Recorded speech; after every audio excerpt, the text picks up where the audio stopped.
Hi everyone, today I'll be sharing my educational experience and applying Brockenbrenner's ecological theory framework to it, along with sharing a vision I share for the future. I'll start with some school context about Cole Elementary School. It is a public K-8 school in an economically disadvantaged community of Sacramento.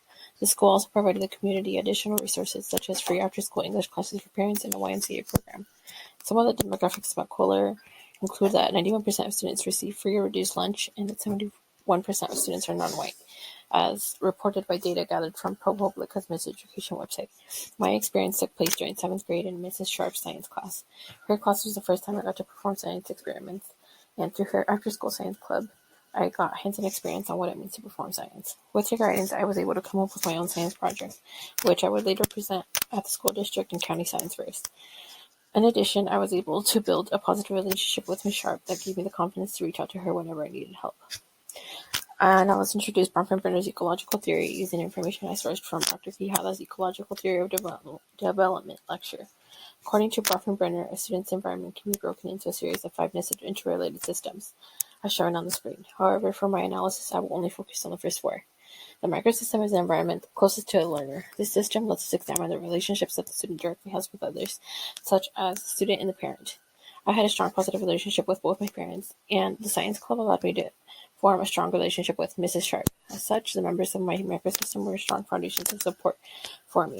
But this was not the case for all my peers. The next system is the mesosystem. Through this system, we can examine the relationship that existed between my parents and my teacher.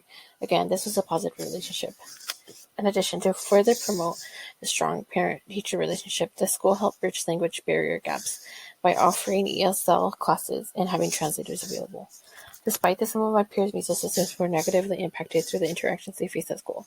ProPublica's miseducation webpage showed that an astounding 133 days had been missed as a result of suspension. Arguably, these types of interactions can negatively impact both the students' micro and mesosystems. The exosystem is next. This system looks at how situations that are not directly happening to the child impact the student. My parents had stable 9-to-5 jobs, which gave them both the financial means and time to help me with my school and my extracurriculars.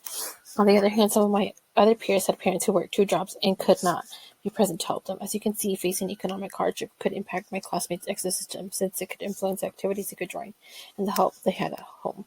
Lastly, the microsystem as described by Brockenbrenner encompasses policies, ideologies, and how the structure of institutions impact students.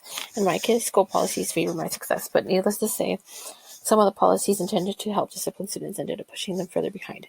As part of my vision for the future, I would like schools to provide more support to students who are slipping through the cracks so that they too can succeed in school through the form of more clubs, lower cost programs, and accessible homework. Created using Powtoon.